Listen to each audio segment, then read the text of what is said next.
The sun beat down cruelly over the plains of New Ember Ridge, a town barely held together by grit and the rusted nails of old promises. Sheriff posters flapped lazily in the wind. Horses swatted flies with tired tails, and folks kept their eyes on the ground, afraid of what trouble might ride in next. Just beyond the edge of town, nestled against the Oka Hills, stood a barn, red once, now more rust and paint, and the weather-worn cabin beside it. That barn belonged to Callan Ridge, a cowboy known for keeping to himself.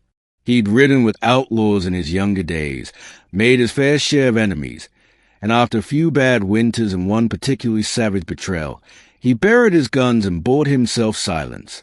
But silence is a fragile thing. That afternoon, Callan was chopping wood near the barn when he spotted movement down the trail. At first, he thought it was a coyote or maybe a deer staggering in the heat. Then the figure grew clearer, legs barely carrying her weight, shore whipping behind like wings caught in the wind. She stumbled once, caught herself, and then, right in front of his barn, collapsed in a heap. He dropped the axe and ran. Chapter 2. The Stranger. She was bone-thin, her skin burnt by the sun, lips cracked, hair matted from the dust. Her boots were torn, and one ankle looked twisted bad. He scooped her up without a word, carried her inside the barn, and laid her on a bed of clean hay. She stirred only slightly, murmuring something about, "Don't let him find me." Callan fetched water, dabbed her face with a cool rag, and watched as she drifted between sleep and fever. That night, he boiled potatoes and set some broth by her mouth, helping her drink. Her eyes fluttered open long enough to catch his. Green, like pine in spring. "You're safe," he whispered. Then she was out again. Chapter 3. A Name and a Past. Her name was Mara Layton, and it took 3 days before she could sit upright. She clutched his mug of coffee like it was made of gold, and barely spoke unless prompted. Callan didn't press. He'd learned that wounds weren't just on the outside. When she finally told him, her voice was a brittle whisper. "I was promised to a man in Silver Butte, a wealthy rancher named Judd Farrow. He said he'd marry me, give me land to grow herbs, let me be free. But when I arrived, it wasn't a home. It was a cage." Callan's jaw tightened. "He locked me in a shed," she continued. "Said I owed him for the journey, for the clothes, for every coin spent. I wasn't a bride. I was bought." "How'd you get out?" Callan asked. "I waited until he drank too much and fell asleep. Took a canteen, walked through the night. Been walking ever since."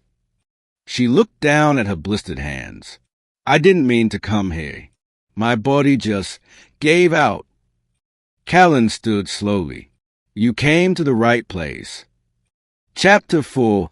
Trouble Returns to Ember Ridge. By week's end, Mara was walking again, though with a limp. She helped feed the chickens, made wildflower tea, and slowly brought life into Callan's quiet world. She found his books and read them aloud on the porch. He found her laughter like rain in a drought. But peace in New Ember Ridge never lasted long. Word came to the saloon from a traveling trader. Judd Farrow was looking for a runaway, and he was offering gold for her return. Callan heard it over a game of cards and froze mid-hand. One of the old barflies muttered, "Farrow's a mean son of a gun. Killed a man once for letting a mule loose."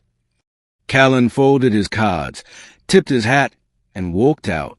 The guns he'd buried 10 years ago came back out that night. Chapter 5. A Choice to Stand.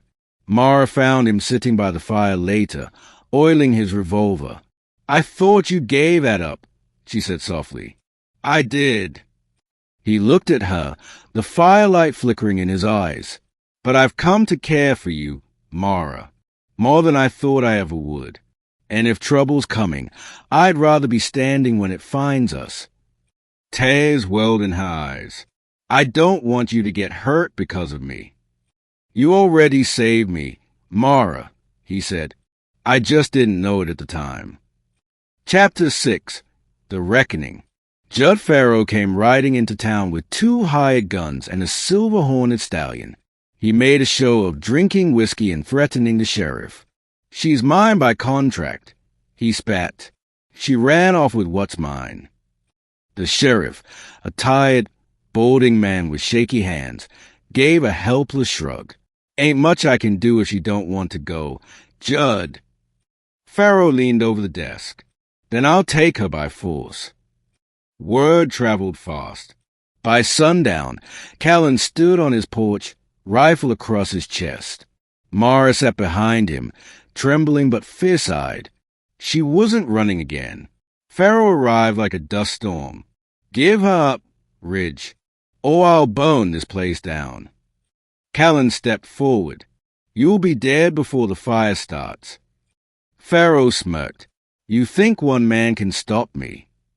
Callan cocked the rifle. "No, but one man with nothing to lose? You'd be surprised." A gunshot cracked. One of Farrow's men hit the dirt, howling. It came from the trees. Jed Pickens, a farmer Callan once saved in the blizzard, now aiming his rifle from a haystack. Then another shot. Miss Lulla, the school teacher, popped out from behind a rain barrel with a tiny derringer. Callan smiled. "Seems I am the only one who doesn't like you." Farrow cursed and drew, but Callan was faster. One shot, right in the leg. Farrow collapsed, screaming. "I don't kill any more," Callan said, stepping over him. "But I'll make damn sure you never ride after her again." The sheriff arrived minutes later, dragging Farrow and his remaining man into town custody. Chapter 7. A Place to Begin Again. Mara knelt beside Callan after the fight, her hands trembling. "You could have died." "I could have," he agreed, brushing dust from her cheek. "But then I wouldn't have had a reason to live." She laughed through tears and threw her arms around him. Epilogue. Home. Finally. Months passed. Spring painted the hills in color again. Mara planted herbs and lavender outside the cabin.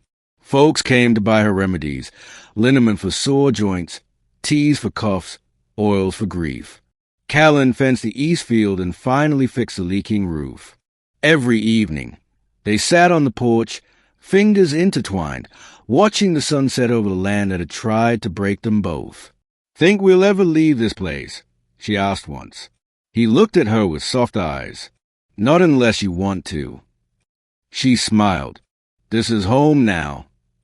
Callan Ridge, once an outlaw with a hollow heart, had found something worth staying for. And Mara Layton, once bored and broken, had found a man who fought not to own her, but to protect her freedom. Together, they built a life from ruin, and neither ever walked alone again.